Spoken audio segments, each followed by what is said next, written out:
be right, but corruption never does. We are flooded by rain, drowning in corruption. Have you noticed the constant rains we've been experiencing lately have led to floods in different parts of the Philippines? These floods have caused endless troubles for so many of us. Today, together with my team members, we aim to spread awareness about this issue and highlight the urgent need for flood control in our country. To begin, what is flood and floodplains, and what causes it to happen? Flood happens when a huge amount of heavy rainfall falls into areas that doesn't have a proper storage fluid. Meanwhile, flood doesn't only contain water in it, it also contains bacteria that you can get foods from. This is where flood control enters. Flood control are projects that are built by the government using our taxes to keep us safe from any tragedy. As we conduct our research, we found two articles that can support our research. According to Fulgard, the first article that worsening flood from stronger typhoons and heavy rains exposing failures in infrastructure planning and accountability. The current flooding highlights the urgent need for science-based, proactive flood control led by qualified experts.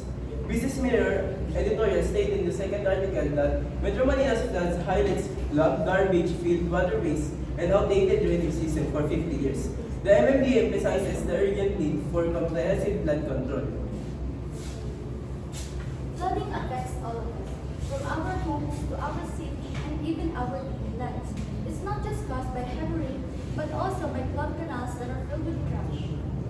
And because of this causes the block water flows, which leads to overflow. A major issue is the lack of proper flood control, often due to delays, poor planning, or corruption. Unfortunately, political decisions sometimes favor short-term gains over long-term solutions. While flooding may seem like a natural problem, human actions also play a role in it, meaning we also have the power to prevent it. Furthermore, flooding doesn't just bring water. It also brings some serious inconveniences and problems, especially to humans and the environment. Floodwater also causes diseases like leptospirosis, especially when people walk through dirty water. Jobs and businesses are also affected. And students may also miss school for days or even for weeks, especially when classrooms are flooded. So in both human and environmental terms, the impact of flooding is deep and long-lasting. The flood statistics show how often the Philippines gets hit with flood and which areas are most vulnerable to it. On average, the Philippines gets hit by about 20 typhoons every year, with at least 5 of them being highly destructive. This high frequency is due to the geographical location of the Philippines, which also makes it vulnerable to typhoon-related disasters such as storm surges, landslides, and floods. These factors combined make Philippines one of the most typhoon-prone countries in the world.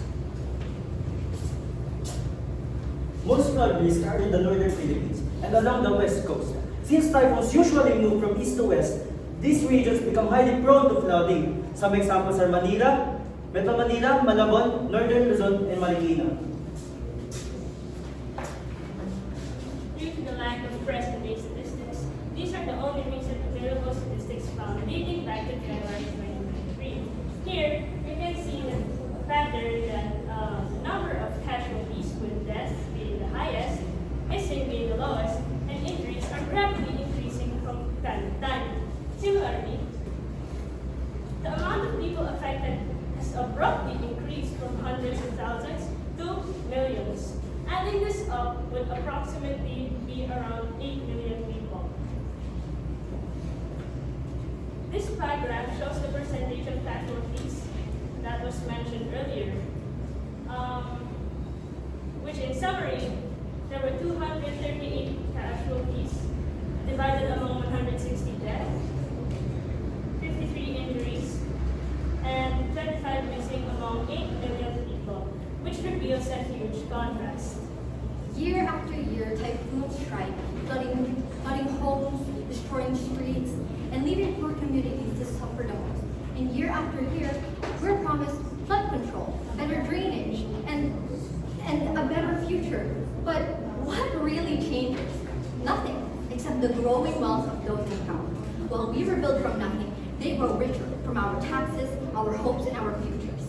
It's time to demand real action. We deserve protection, not empty promises. We need accountability, transparency, and leadership that really serves the people. With that call to action, let's look at our infographic on flood control in the Philippines. It shows the main causes: heavy rainfall, flood drainages, and waste, the same as their effects. As we face around 20 typhoons yearly, it also reminds us that the Philippines is one of the most flood-prone countries in Asia. And solving this crisis needs the help from both the government and the people. Our team is reaching for a better community and a better country. We seek for a better place to live in, especially in times of tragedy. Every tax paid should be brought up for a better nation, served by the people and for the people. Our infographic shows that flooding is not only a natural disaster, but it's worsened by the government's corruption and poor fund management for flood control projects. We aim to inform the people about misused funds, unfinished or ghost projects, and weak flood infrastructure that makes communities vulnerable to flooding. This raises awareness, inspires accountability, and opens the public's eyes to fight for what's right for the future and betterment of our nation. To conclude, these issues will only continue to worsen if we keep turning a blind eye to them. Our goal is to wake people up, to raise awareness about what's really happening in our country. One person alone can't fix it all, but all of us, united, can make a difference. So let us stand up and speak out for what is right. We cannot stay silent any longer. Here are our references. And again, this was us, the communication specialists of Group 6, signing off.